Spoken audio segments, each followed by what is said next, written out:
그게 추락을 했다, 납치를 했다, 어떤 또 UFO가 또 어떻게 됐다까지 이제 여러 가지 말이 있습니다만은 지금까지의 모든 종합을 지금까지 나온 정보에 의해서 결론을 내리면은 조종사가 문제였다. 이 반정부주의자가 돼가지고 그래서 조종사가 신호를 다 끄고 이렇게 연락이 안 되는 상태에서 5시간, 6시간을 비행을 해가지고 어디로 갔는지 지금 행방불명이지만은 추락한 것은 아니지 않느냐라는 거기까지가 이제 학설로 나와져 있습니다. 그 다음에 또 이제 어제 바로 일어났던, 한국에서 일어났던 일인데 우리나라 비행기는 아니고요. 필리핀 나라 소속 항공기가 인천공항을 떠나서 이륙을 하는데 새하고 부딪혔대, 엔진하고. 그래가지고 엔진이 팍 스파크가 나가지고 스탑이 되는 바람에 1시간 반 동안 이렇게 돌다가 다시 인천공항으로 돌아왔는데 내릴 때 랜딩 기어가 바퀴가 내려와야 되는데 이게 또 고장이 나가지고 내리지 못하고 그냥 뭐 그 안에서는 얼마나 불안했겠어요. 여러분들 하고 끝나지만 거기는 생과 사가 왔다 갔다 하는 그런 상황 아닙니까? 근데 막 시도를 몇 번씩 하다가 마치 딱 기아가 걸려가지고 바퀴가 내려오는 바람에 다시 무사히 170명이 무사히 다시 인천공항에 내려왔다라는 소식을 듣게 됩니다. 이건 트루 스토리고요. 이건 약간 이제 각색을 한 내용을 진짜로 말하겠습니다. 비행기를 타고 있는데 갑자기 기장이 Ladies and gentlemen, listen carefully 이렇게 나오는 거예요. 뭐라 그러냐면은 혹시 창가에 있는 분은 아시겠습니다만은 엔진이 4개가 이쪽에 있고 4개가 있는데 왼쪽에 있는 엔진 하나가 꺼졌습니다. 그러나 여러분 don't worry 이러는 거예요. 3개만 가지고도 갈 수가 있습니다. 단지 4개의 엔진을 3개만 가기 때문에 15분이 연착될 것이니까 안심하고 그냥 가시기 바랍니다. 이렇게 나왔습니다. 근데 조금 한 10분 정도 지나다가 또 레디즈 앤 젠틀맨 또 나오는 거예요. 그러면서 혹시 아시는 분은 아시겠다만 오른쪽에 있는 엔진 하나가 또 꺼졌습니다. 그러나 여러분 걱정하지 마십시오. 2개만 가지고도 충분히 갈 수가 있으니까 단지 시간이 30분 정도 연장될 것입니다. 이렇게 말했다는 거죠. 또 10분 동안 또 갑니다. 가는데 또 기장이 안내만에 나옵니다. 여러분 4개 중에 2개는 이미 꺼졌고 1개가 또 꺼졌습니다. 이제 1개밖에 안 남았습니다. 그러나 염려하지 마십시오. 여전히 1개의 엔진을 가지고 가기는 갑니다. 단지 45분 연착될 가능성이 있습니다. 요동하지 마십시오. 이러는 거예요. 승객들이 불안했겠어요? 안 불안했겠어요? 불안했겠지요. 그래가지고 미숙의 이 집사가 옆에는 푹 찔른 거예요. 예. 조금 있다가 기장이 엔진이 4개가 꺼졌다고, 마지막 1개가 꺼졌다고 그러면 어떻게 되겠지? 물어보는 거죠. 그러니까 또 옆에서 또 잘 아는 사람이 아는 체 하느라고 뭐야 간단하지 뭐 아직은 비행기가 떠 있습니다. 안심하십시오. 자, 여러분 이건 만들어낸 얘기라고 했습니다. 비행기에서의 엔진은 굉장히 중요한 겁니다. 그래서 비행기가 뜨는 거지요. 떴다라는 게 중요한 게 아니라 비행기에 타고 있는 사람의 생명이 왔다 갔다 하는 거라는 겁니다. 엔진이 나가게 되면 그 안에 타고 있는 사람은 다 죽습니다. 대부분 다. 자, 이거는 한 가지 이제 우리가 만들어낸 이야기인데 여기서 우리가 깨달을 수 있는 것은 인생을 살아가는 데 있어서 비행기의 엔진처럼 우리에게 지대한 영향을 주는 것들이 있습니다. 여러분들이 인생을 살아나가는데 중요한 영향을 줄 수 있는 것이 무엇입니까? 하여튼 누가 뭐라 그래도요, 우리는요, 물질에 대해서 부인할 수가 없어요. 인컴이 없는데 어떻게 살아요? 내 인생의 비행기를 타고 가는데 엔진 하나가 있어야 되는데 그것은 직업. 그 직업을 통해서 사업장이든 직업을 통해서 내가 인컴이 생긴다라는 거예요. 두 번째, 또 하나의 엔진은 건강입니다. 건강이라는 엔진이 돌아가줘야 인생을 인생답게 사는 것이지 병원에 계속 들어와 있어 보세요. 인생이 사는 것이 아니에요. 세 번째 엔진은 뭘까요? 친구, 가족입니다. 가족이 없이 외로운 인생, 친구가 하나도 없어요. 무슨 재미로 살까요? 이런 엔진이 하나가 필요하다는 거죠. 네 번째로 먹는 거 걱정 없어도 남들이 인정해주지 않는 모습, 인정받고 싶어하는 모습. 그래서 사회에서 어떤 지위를 가지고 그러면서 남들이 뭐 회장님 뭐 이러면서 어느 조직 사회에서 인정을 받는 위치에 있는 사회적인 지위, 이런 엔진들이 인생을 살아나가는데 필요한 것은 사실입니다. 만일에 영적 훈련으로 승리하기라는 제목 속에서 마치 이것이 나의 인생의 엔진처럼 나의 인생을 이렇게 날아가게끔 하는데, 예화로 말씀드린 것처럼 비행기의 엔진이 하나 둘씩 꺼져갈 때, 인생의 엔진이 꺼져갈 때 우리는 불안해지고 초조해질 수밖에 없다는 것이 비행기 탄 사람만의 문제가 아니라 인생의 항로를 비행기라고 본다면 마찬가지로 우리는 생각해 볼 수 있다는 사실입니다. 저는 오늘 사무엘상 19장을 지금 본문 말씀으로 하지만은 사무엘상 전체를 본다거나 또 조금 줄여서 사무엘상 19장에서부터 21장까지의 내용을 한번 제가 쭉 한번 읽어보면서 실제로 이 다윗이라고 하는 인생을 다시 한번 조명을 해보게 되어졌습니다. 우리가 좋은 점만 본다고 한다면 다윗은 결국은 이스라엘의 2대의 왕이 된 것은 사실입니다. 그러나 왕이 되기까지 다윗이 정말 실질적으로 어떠한 모습이었는가라고 하는 것을 한번 말씀을 통해서 조명시켜 보기를 원합니다.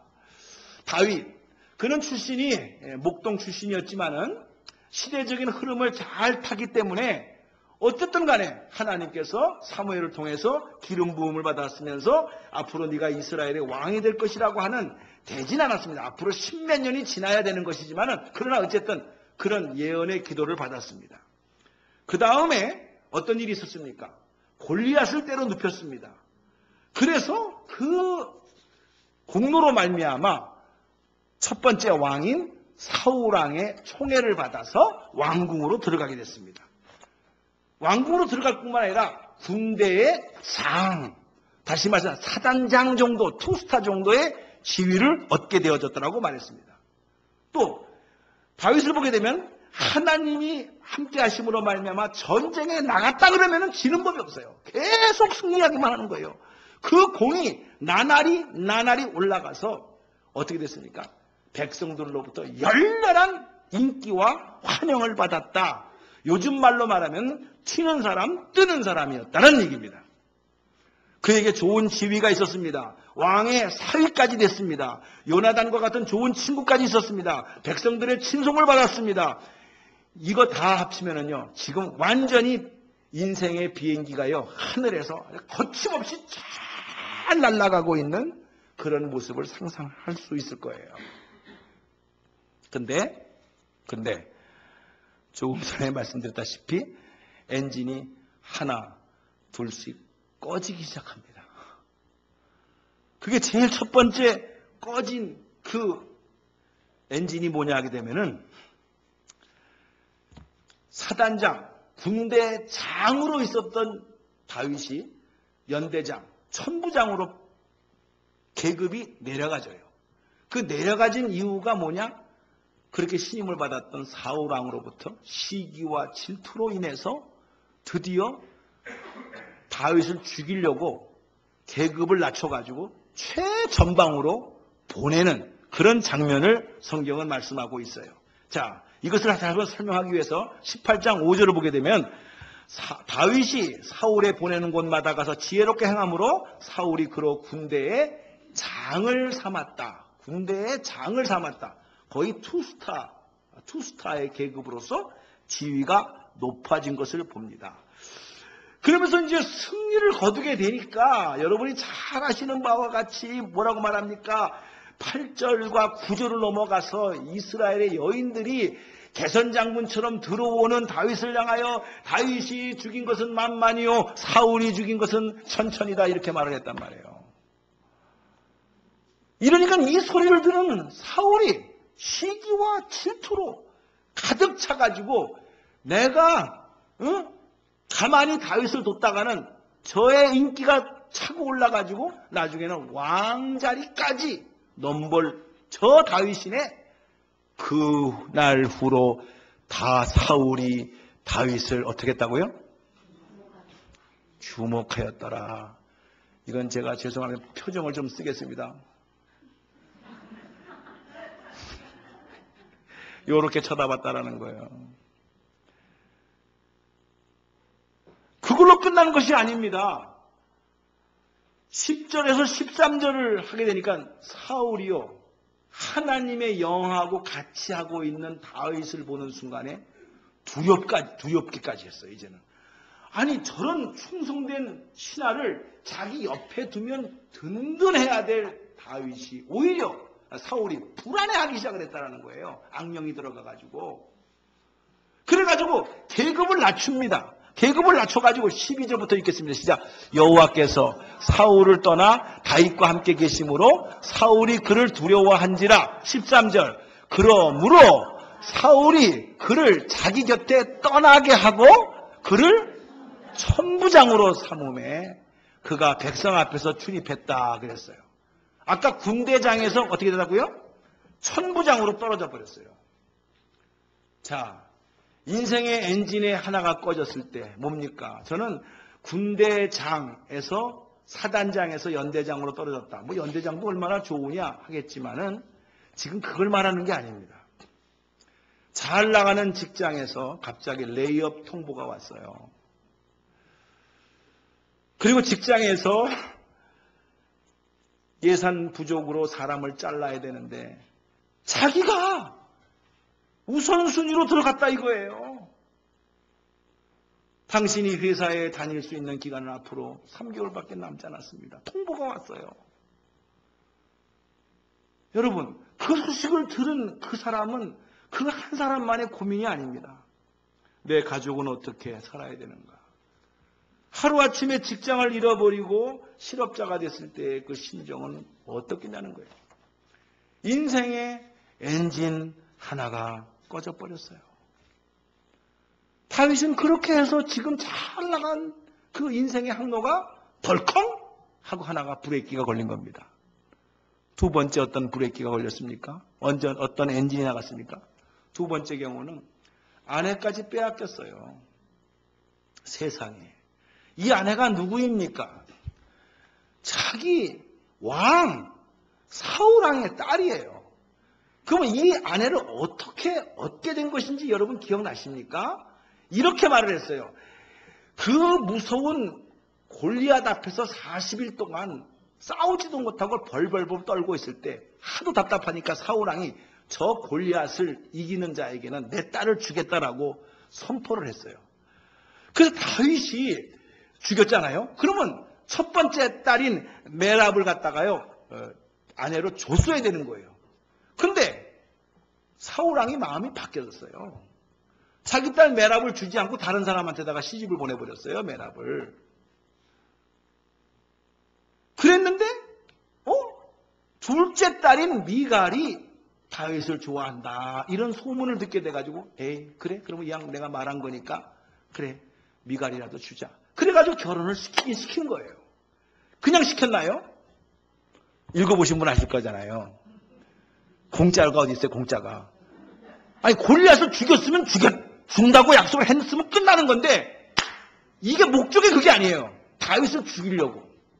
너 블레셋 사람한테 가가지고, 그래가지고 양피 100개를 갖다가 가져오면은 너 주겠다. 이렇게 한 거예요. 양피가 뭐게요? 집에 가서 알아보세요. 여기서는 내가 말을 못해요. 하여튼 남자의 가장 중요한 부분이에요. 이걸 100개를 잘라갖고 오라는 거예요. 세상에. 그럼 다윗이 가요. 가가지고 100개만 갖고 온 줄 아세요? 200개를 갖고 와요. 아니, 죽이라고 보냈는데, 2배를 해갖고, 살아갖고 오네? 이러니 이걸 뭐 어떻게 하겠어요? 그래가지고 어쩔 수 없이 딸 미가를 줘서, 그래서 얻은 아내예요. 다윗을 죽이면 사랑하는 딸이 과부가 되는 거예요. 근데 사울은 그거 상관없어요. 내 자리만 지키면 된다 이거예요. 내 딸이 과부가 돼도 상관없다라는 거예요. 그래가지고 19장에 가서 어떻게 하냐게 되면요, 다윗이 하도 안 죽으니까 밤에 자기 딸 집에 그러니까 가서 자는데 몰래 들어가서 죽이라는 명령을 내려요. 그게 19장 11절이에요. 시작. 사울이 전령들을 다 다윗의 집에 보내요. 그를 지키다가 아침에 그를 죽이게 하러 한지라 다윗의 아내 미갈이 다윗에게 말하여 이르되 당신이 이 밤에 당신의 생명을 구하지 아니하면 내일에는 죽임을 당하리이다 하고, 그리고 미갈이 다윗을 창에서 매달아 내려오며 그게 도망하여 가버렸어요. 결국은 어떻게 해요? 아내가 얼른 깨워가지고 창문으로 이렇게 해가지고서는 다윗을 도망가게 했어요. 아내를 빼앗기게 됐어요. 결국 남애한테 시집 보냈어요. 또 사울이. 이런 상황이에요. 여러분, 직장 잃었습니다. 사랑하는 아내 빼앗겼습니다. 집도 잃어버렸습니다.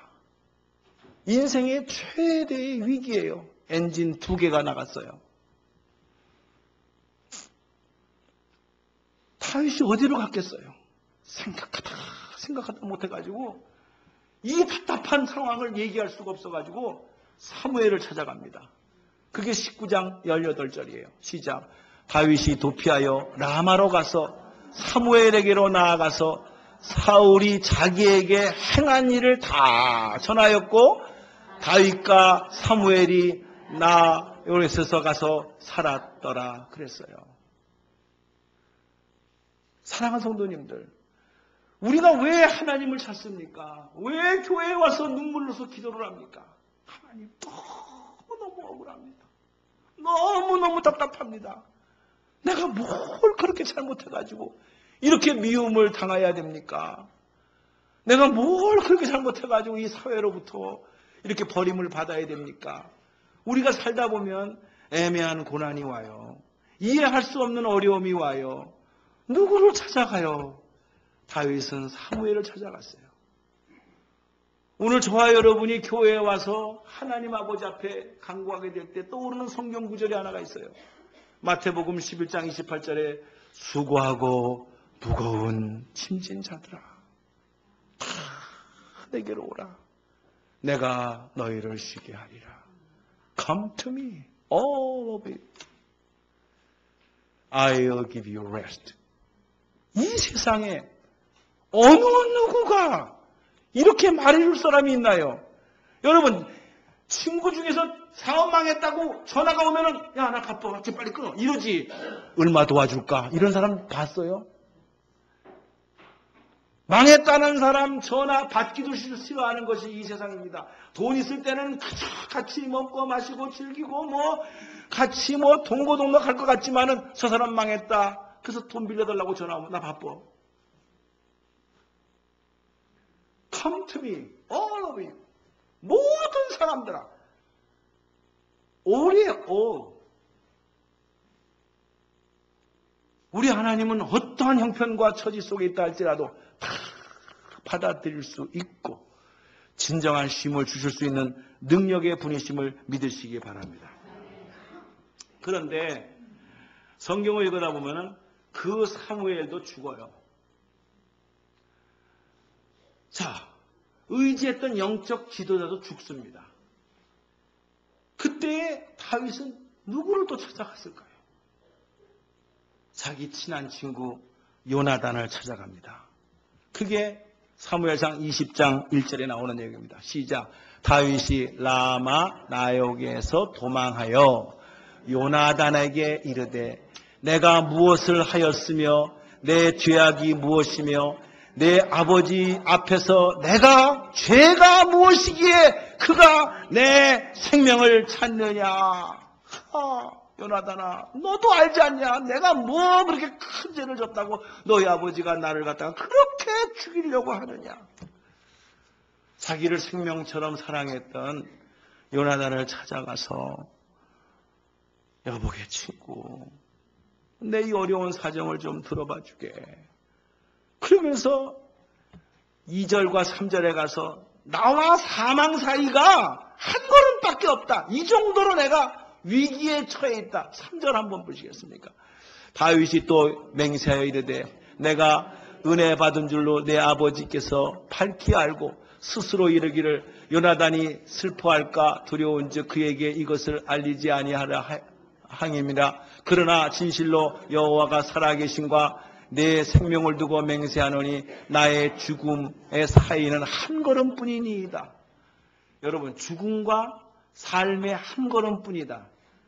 비행기에 탔을 때 떨어진다라는 소식을 들었을 때 그거는 한 걸음 순간이에요. 이제 쾅 하면 끝나는 거예요. 얼마나 이 다윗이 생명의 위기를 느꼈으면 이렇게까지 표현을 하겠냐는 거예요. 자, 다시 한번 생각해 봅시다. 자기 직장을 잃었습니다. 집 잃었습니다. 아내 잃었습니다. 자기를 영적으로 지도해 줄 사무엘도 죽었습니다. 친구까지 이제는 어떻게 해볼 수가 없는 이런 상황까지 갔어요. 다 잃어버렸어요. 요나단하고 이 다윗이요 같이 있을 수가 없어요. 아버지가 죽이려고 하는데 같이 있으면 안 되거든요. 그러니까 잠시 만나서 위로와 소망으로 이렇게 끌어안고 했지만은 헤어질 수밖에 없어요. 헤어질 때의 표현을 20장 4절에 이렇게 표현을 합니다. 20장 4절에 보게 되면 시작. 요나단이 다윗에게 이르되 내 마음의 소원이 무엇인지 내가 너를 위하여 그것을 이루리라 하면서 41절에 가서요. 20장 41절에 가서 어떻게 합니까? 20장 41절에 가서 마지막 그렇게 약속을 하면서 헤어질 때에 다윗이 심한 통곡으로 울었다 그랬어요. 어떻게 하면 좋은가? 아버지가 너를 죽이려고 이제는 아주 마음을 확실히 정했어. 그러니 다윗아, 너는 이제 피하는 길만이 너의 살 길이야. 그러면서 우리가 더 이상 있을 수가 없다. 헤어지자. 이렇게 하면서 엉엉 울면서 다윗이 어쩔 수가 없어가지고요. 그러면서 맹세하고 말했을 때도 다윗이 심히 더 심하게 울었더라. 이렇게 성경은 표현하고 있어요. 사랑하는 성도님들, 엔진이 다 꺼졌어요. 여태까지 잘 나갔던 인생의 엔진이 다 꺼져버렸어요. 어떻게 합니까? 이제는 찾아갈 데도 없어요. 하나님, 어떻게 다윗을 기름 붓고 이스라엘의 왕으로 세우시겠다고 사무엘을 통해서 말씀하신 하나님이 어떻게 인생에 내려가는 길을 이렇게까지 내려가게 할 수가 있겠습니까? 우리는 답답한 마음으로 계속해서 성경을 읽어갑니다. 근데 다윗이요, 궁여지책으로요, 어디를 찾아가는 줄 아세요? 사무엘상 20장을 보게 되면은요, 21장을 보게 되면은요, 자기가 얼마 전에 죽였던 블레셋의 그 골리앗 있지요. 골리앗의 출신이 가드 출신이거든요. 그 가드 왕을 찾아가는 거예요. 21장 10절에. 그래가지고 그날에 다윗이 사울을 두려워하여 일어나 도망하여 가드 왕 아기스에게로 갔다 그랬어요. 가니까는 그 가드의 왕 아기스의 신하들이 어떻게 말하는 줄 아세요?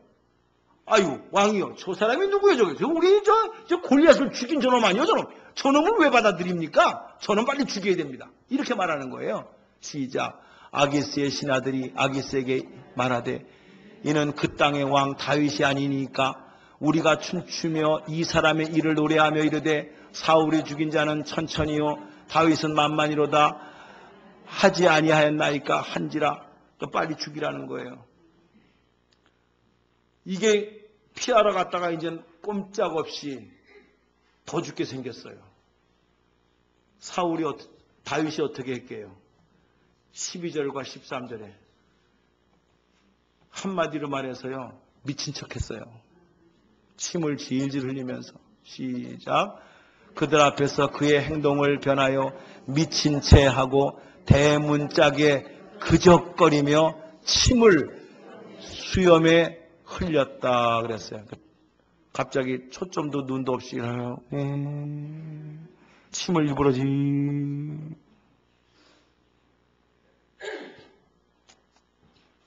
저는 여기서 이걸 봅니다. 우리가 인생을 살다 보면 돈이 없을 때도 있고 사랑하는 사람을 잃어버릴 때도 있고 직장도 잃어버릴 때도 있어요. 근데 그런 사람일수록 어떻게 보면 자기 자존심 하나만큼은 지키려는 사람이 있어요. 그래, 내가 직장 잃을 수 있다. 사랑하는 친구 잃을 수도 있다. 그런데 내 자존심만큼은 내가 버릴 수가 없다. 내가 내 자신을 잃어버리게 되면 난 다 잃은 거야. 그러면서 혹독하게 자기 자신을 긴장 가운데 탁 마음을 굳게 먹는 사람도 있어요. 근데 오늘 다윗을 보세요. 살려고 적군한테 가고 적군이 죽이려고 하니까 미친 척하는 걸 보세요. 이거는 제가 보기에는 인간의 품위, 인간의 자존심까지 다 버린 거예요. 뭐 때문에?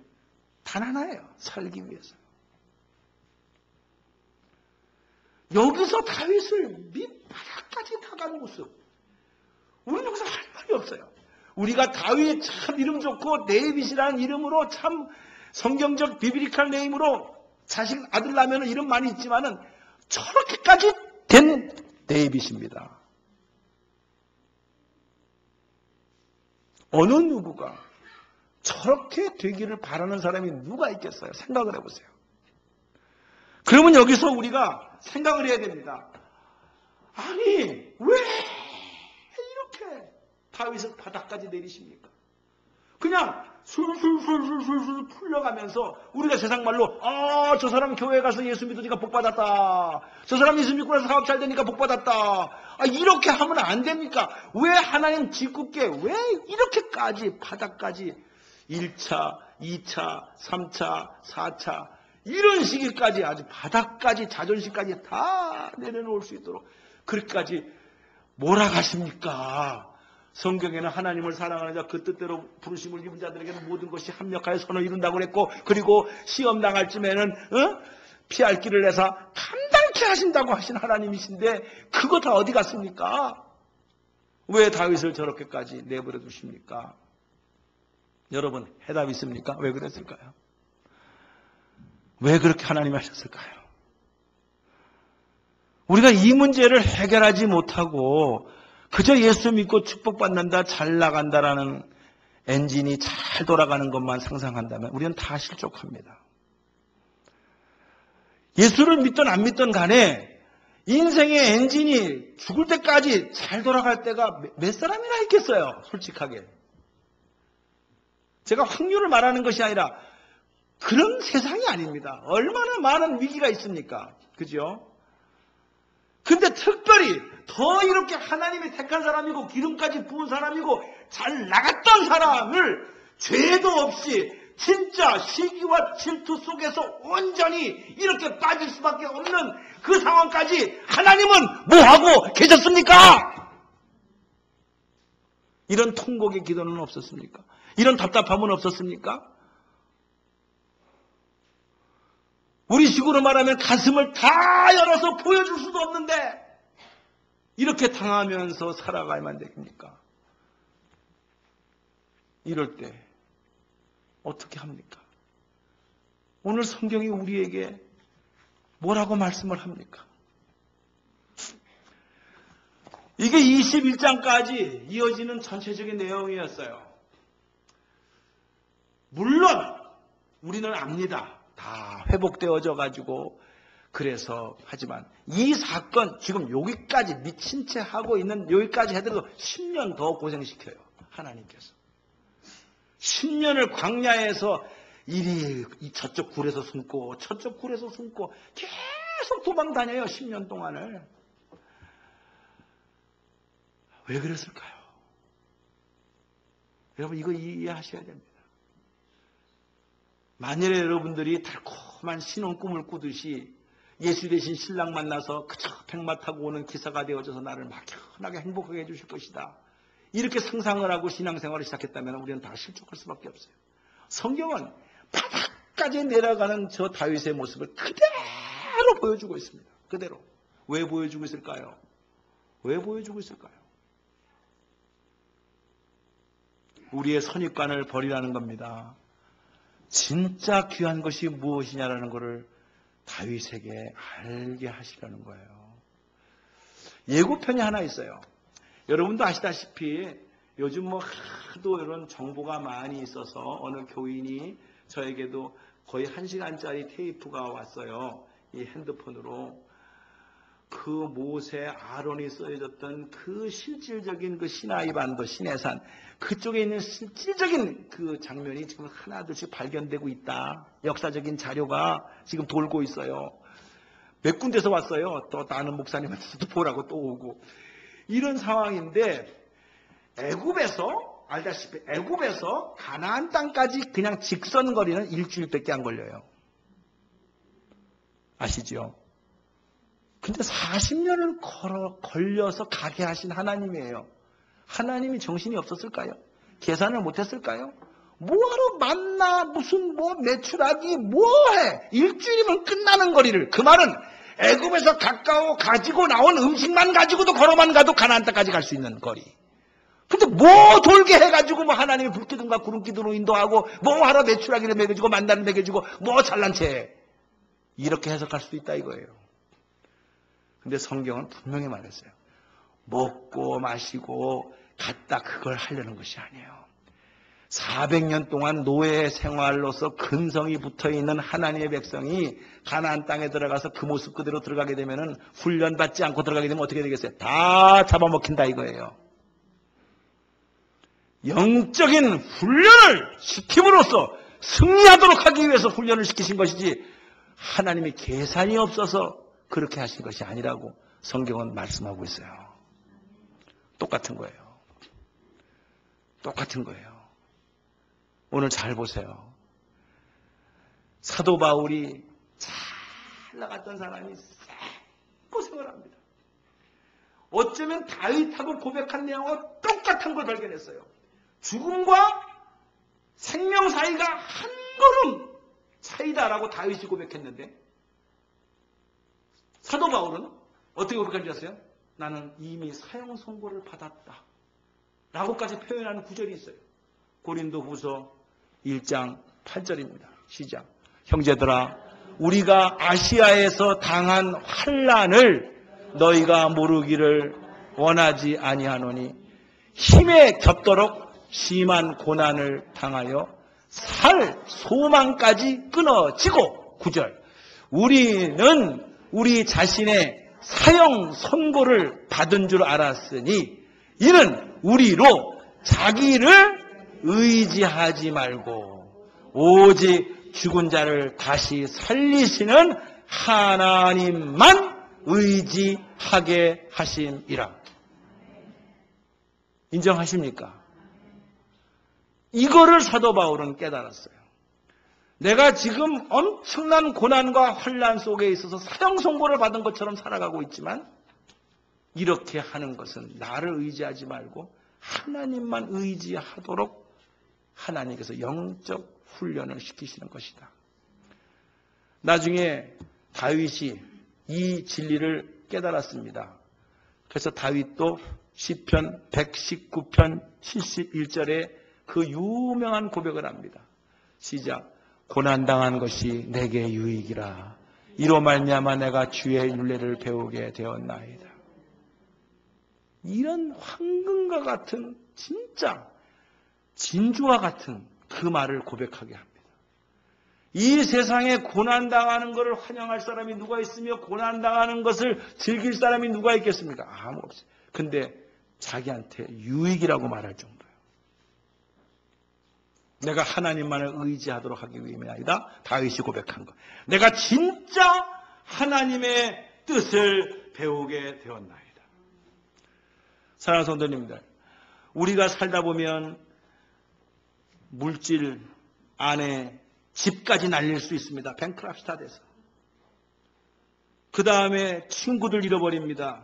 영적 스승도 잃어버립니다. 근데 우리가 잊지 말아야 되고 끝까지 아니 내가 떠나가 달라고 그래도 떠나가지 아니야. 내가 너를 떠나지 아니하고 내가 너를 버리지 아니하리라. 세상 끝날까지 내가 너와 함께 함이라. 이 주님이 계신 줄로 믿습니다. 그분을 붙잡는 겁니다. 다윗은 그분 하나 붙잡았습니다. 아니 그분께 붙잡혀졌습니다. 그래서 은혜라는 겁니다. 그래서 하나님의 사람이라는 것입니다. 많은 믿음의 선배들이 예수 믿고 하나님 의지하고 그저 승천대로처럼 꽉 만사 형통하면서 걸어갔던 길 한 사람도 없습니다. 한 사람도 없습니다. 시련과 환난 속에서 죽으면 죽으리라 각오를 하고 그리 아니하실지라도 하나님만 의지하고 하니까 하나님께서 여호와 이레의 하나님으로 나타나셨고 여호와 라파의 하나님으로 나타나셨고 여호와의 살롬의 하나님으로 하셨고 여호와의 니시의 하나님으로 나타난 줄로 믿습니다. 이 믿음의 간증들입니다. 오늘도 이 이민생활에서 여러 가지 힘들고 어려운 거 말 못할 사연들 많지만 다 이뤄도 내가 하나님 한 분만큼은 잊지 말아야 된다. 그 하나님의 창중에 반드시 내가 붙잡혀져야 된다. 이거 한번 나가게 될 때 최후의 승리를 우리 하나님께서 주실 줄로 믿습니다. 오늘 이 승리가 저와 여러분의 삶 속에 있기를 주님의 이름으로 축복합니다. 기도하겠습니다. 살아계신 하나님, 은혜를 감사합니다. 영적 훈련 받을 때는 힘듭니다.